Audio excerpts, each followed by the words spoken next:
Ya estamos conectados, me indica la producción con Miguel Ibarra. Ibarra es politólogo y lo hemos convocado para hablar un poco de la coyuntura de nuestra política nacional. Don Miguel, muy buenos días. Muy buenos días, gracias por la gentil invitación. Oiga, tenemos de todo, un menú variado este domingo 31 de agosto. Quisiera primero pedirle a usted una reflexión sobre los efectos de los cambios ministeriales, las primeras acciones que han desarrollado los flamantes ministros, entre comillas, ¿no? Juan José Santibáñez, que apareció en escena, eh, es decir, detalles para reflexionar. Quisiéramos escucharle un comentario a usted sobre esto. Bueno, en principio todos esperamos que este nuevo gabinete reflejara un poco la política, reformas en la política pública, en materia de seguridad ciudadana, donde hay un gran déficit de atención. Eh, las extorsiones siguen creciendo, no hay límite. En materia también del manejo de la política tributaria, porque hay un déficit fiscal grande que está heredando el siguiente gobierno y que el ministro de Economía y Finanzas y el presidente van a tener que explicar a propósito de la ley de presupuesto este día jueves en el Congreso. Un tercer tema importante y relevante es el tema del mantenimiento de nuestra política pública en materia de fronteras. El conflicto que hemos tenido con Colombia, que está empezando, en realidad responde un poco al olvido que tenemos en esta proyección, limítrofe en algunos casos. El tema de inversión en el agro es un tema que también está postergado. No hemos tenido un ministro que tenga, digamos, que poder el tema del agua en algunos casos, el tema de las exportaciones también, sin contar pues los temas más habituales, ¿no? La atención de salud que es muy limitada. Siempre faltan insumos en los hospitales. En el seguro hay que hacer colas para tener citas durante mucho tiempo para ser atendidos. No hay un sistema integrado de salud, es decir, por una parte es el hospital de policía, por otro el hospital militar, por otro de salud, por otro el MINSA, por otro el CISOL. No hay un sistema integrado para poder abordar emergencias como tuvimos con el COVID, por ejemplo, hasta ahora, que queda postergado. No hay una reforma real en el sistema de justicia y penitenciario. Hay un dictamen que está desde abril en el Congreso respecto a el terrorismo agravado, que no ha sido debatido por el Congreso desde abril, que ha debido de priorizarse a propósito del tema de las extorsiones y los secuestros. Entonces, todos esperábamos en realidad que los ministros, incluso Santibáñez, que ha sido incorporado recientemente, que se establezca pues una política seria en el manejo. Estamos literalmente, creo yo, a la deriva como bomberos, apagando incendios cada vez que se aparecen, pero no pues como una visión estadística a largo plazo que nos permita construir un país seguro para la inversión pública, seguro para que los ciudadanos puedan vivir tranquilos en el día a día y evitar secuestros y extorsiones, y en el cual pues la calidad de vida se sienta no solamente en Lima, sino también al interior del país. Sin ir muy lejos, la seguridad ciudadana en San Juan de Lurigancho no ha mejorado para nada. Siguen las extorsiones. Recientemente un colegio ha sido extorsionado y sin embargo, pues vemos en una lentitud. En líneas generales tenemos pues 19 ministros, de los cuales 11 tienen procesos abiertos en fiscalía, en investigaciones. Tenemos una presidenta que afronta una situación judicial también de investigación y que de alguna otra manera continuará después de su mandato, según interpretación del tribunal, pero que lejos de hablar de temas vinculados a la política pública sale a defender a su hermano. Yo creo que es un tema pues, que debería verse en otro escenario. Hemos tenido, bueno, con grata suerte, creo yo, de ser presidentes con una visión mucho más amplia de gobierno. No hemos tenido estadistas, sino bomberos, ¿no? Que venían a apagar incendios. Y por otra parte, tenemos pues un escenario local ya más complejo, ¿no? Tenemos un alcalde de Lima que quiere ser presidente, entonces no quiso ser alcalde, ¿no? Deja mucho que decir respecto al tema de cómo ve la política pública. No es un tema de oportunidad ni de oportunismos, es un tema de servicio y de cumplir aquello que uno sabe que puede hacer. Porque además, como verás, las elecciones están próximas, tenemos más de 40 partidos. Entonces hay incertidumbre, hay preocupación, porque si bien es cierto que la economía peruana marcha por distintos rumbos de la vía política nacional, por económicamente, digamos que el empresario de a pie, el que esté en la calle, el que se llama informal o no, es el que mueve la economía del país, el que da empleo y paga impuestos. Por otra parte, tienes pues un cuerpo político lleno de instituciones que dentro de ella no hay un norte muy claro respecto a cómo se va a manejar la vida pública en las dos esferas, ¿no? La nación, la de justicia y seguridad y las inversiones públicas. Entonces, ¿preocupa? Sí preocupa, porque si es un gobierno de transición hasta la elección del nuevo presidente, lo que esperemos es que al nuevo presidente no se le herede todos los males que estamos viendo en este gobierno, porque si no los primeros años se va a dedicar solamente a resolver problemas y no a generar de pronto mayores expectativas de mejora para la población. ¿Tú te imaginas cómo se siente un empresario hoy totalmente inseguro de si va a ser secuestrado, extorsionado, manipulado? Sí ve que en la justicia hasta los fiscales se pelean, ¿no? Hay una denuncia en la subcomisión de acusaciones constitucionales contra la fiscal de la Nación que tiene que ver el Congreso Presidencial esta semana o la próxima. Y genera incertidumbre. Bueno, Algún analista medio eso tiempo, ¿no? Bien. don Miguel, lo cierto es que este panorama desolador que usted nos explica no nos hace ver cosas que a diario son informados por los medios de comunicación. Por ejemplo, esos bonos de bonificación en la Municipalidad de Lima, que a cualquiera le debe de erizar la piel de saber que hay funcionarios con muy buenos sueldos, pero que independientemente reciben bonos de casi 48.000 soles. O enterarnos de los presupuestos que se vienen ejecutando para acondicionar las cámaras de diputados, senadores, que van a tener como inquilinos a quienes resulten ganadores de esta contienda electoral que se nos viene. Es decir, una clase de problemas que no hacen ver que definitivamente el gasto corriente de este gobierno en cualquier momento va a colisionar con una realidad que nos puede hacer pasar económicamente hablando momentos muy difíciles para el país. Efectivamente, a ver, hay dos experiencias importantes que deberíamos ver. En el caso de la reforma del Parlamento y la bicameralidad, que indiscutiblemente va a generar un gasto por el aumento de personal, por una parte, de infraestructura, equipamiento, de gasto logístico, hay que tomar también algunas experiencias no muy lejanas, ¿no? Por ejemplo, en Chile, donde tuve la oportunidad de estar hace un poco tiempo en la Academia Parlamentaria de Chile. El sistema de ellos es totalmente distinto al nuestro, ¿no? Por ejemplo, los parlamentarios no tienen seguridad, no tienen policía asignada, no tienen resguardo, no tienen oficina en el palacio.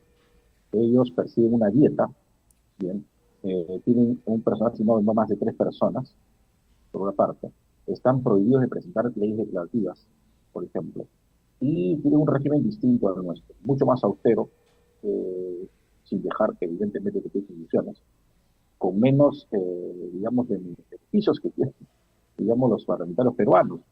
Entonces, hay experiencias exitosas en otros países que nosotros deberíamos, como peruanos, tomar, ¿no? En países como ellos hay pocas comisiones, pocos proyectos de ley que se debaten, y no porque no presenten, sino porque tienen una estructura distinta de darle trámite a sus proyectos de ley. Nosotros aprobamos el 30% de nuestras leyes, son declarativas, es decir, no tienen ningún impacto real, son simple y sencillamente recomendaciones.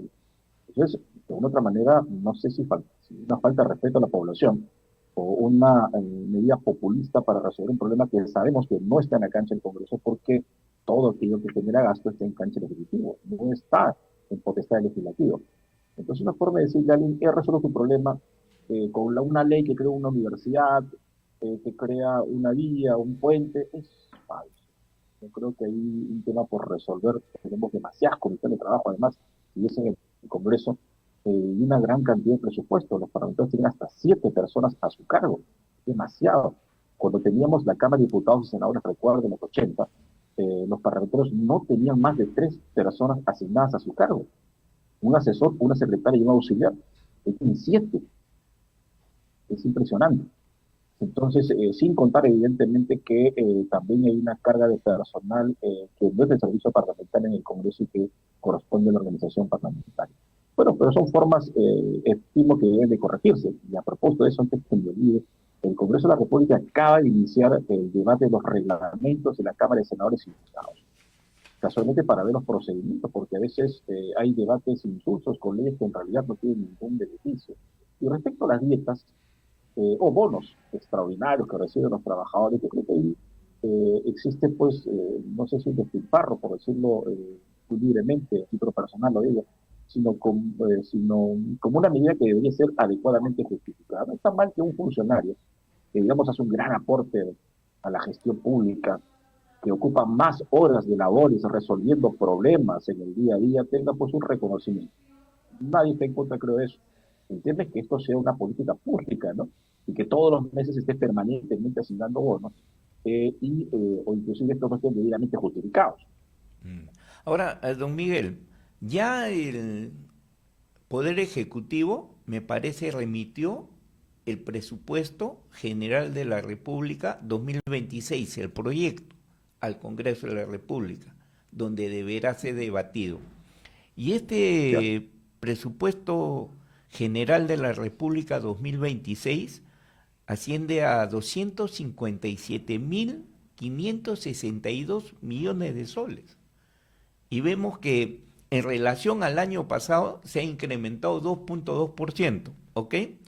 Y también se aprecia en este proyecto de presupuesto general de la República 2026 que los gobiernos regionales tienen un incremento un poco más de 8% y que los gobiernos locales, en virtud a la ley 327, tiene un incremento de 3%, ¿ok? Eso por el tema del Foncomún. Pero, don Miguel, los entendidos economistas han puesto las alertas porque si bien este presupuesto tiene un ropaje de descentralización, de mayor atención al interior del país, los resultados que los analistas económicos tienen después de evaluar este presupuesto, oiga, mucho cuidado con el gasto corriente, mucho cuidado con lo que podría generar el incremento en lo que es el gasto corriente que contempla este presupuesto. ¿Esos temores usted los ha visualizado o tiene algún comentario? De buena pregunta que haces. Hay una diferenciación del gasto corriente, para que las personas un poco ese contexto entiendan a qué llamamos gasto de inversión. Y aquí nos referimos con el otro gasto, que es el que más ha incrementado. Entonces, yo ahorita me estoy refiriendo simplemente a lo que es de servicios sociales para trabajadores o personal. Y el segundo de inversión es para obras, que es lo que debería, en todo caso, tener mayor inversión. Pero también es importante recordar dos escenarios. Vamos a una elección presidencial y el próximo año elección regional. Entonces, el incremento de ciertos recursos en este periodo último de este gobierno deja mucho que desear en pleno proceso electoral. ¿Por qué más dinero? Sabemos que el ministro de Justicia va a ser candidato, que el ministro de Salud también va a ser candidato, que el señor Quero también va a ser candidato y que evidentemente el gobierno va a buscar de otra forma un escenario de protección. E incrementar más presupuesto para todos ellos puede significar, pues, oye, estamos invirtiendo en esta población, vamos a ir y luego pasar, pues, literalmente a decir, hemos hecho tanto y por lo tanto merecemos un respaldo popular. Yo lo veo por una parte político, en materia de coyuntura electoral por cuanto vamos a una elección.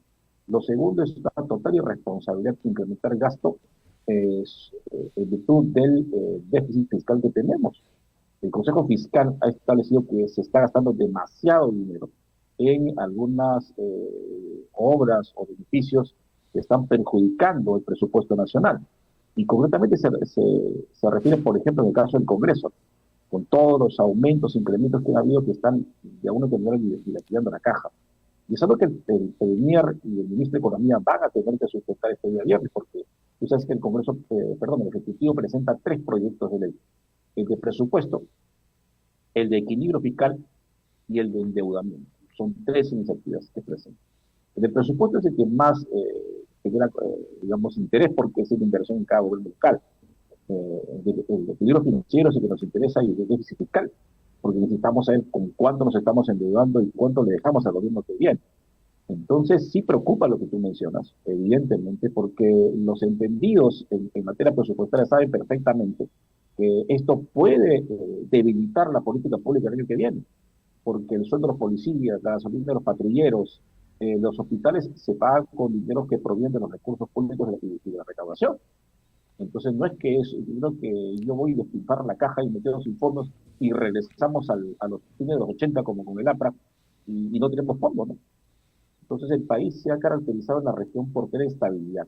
Nuestra moneda es estable. No tendríamos por qué retroceder y yo creo que sí, eso es una situación de mucha responsabilidad que tenemos que yo coincido contigo que es un excesivo gasto. Creo que el politólogo es un tema que responde más a un espacio de campaña electoral. Y en tercer lugar, viendo de la política pública, creo que es total y absolutamente negativo haber incrementado el presupuesto a portas un proceso con reformas que este gobierno va a ver y que son más de coyuntura y que no responden a obras, sino básicamente a beneficios personales. Ahora, don Miguel, hay un tema, por ejemplo, hay obras importantes contempladas en este presupuesto, en este proyecto de presupuesto 2026, hace una referencia a lo que son las inversiones para la línea 3 del Metro de Lima, que debe llegar a Ancón y que es un reclamo de, de verdad importante para esa parte de Lima, Lima Norte. Pero vemos que es para estudios, es decir, 2.695 millones de soles para la línea 3 y 4, 1 y 2, pero para lo que es la línea 3, Lima Norte, la ampliación del metro de Lima, consigna que es para estudios. Oiga, ¿y cuándo ejecutan la obra? Yo sé que hay plazos, ¿ah? Eh, Esta es una forma de verdad que no están diciendo la verdad al país. Yo coincido plenamente en que estamos en este tema de estudios y supervisión de estudios y volver a estudiar durante mucho tiempo y gastando demasiado dinero.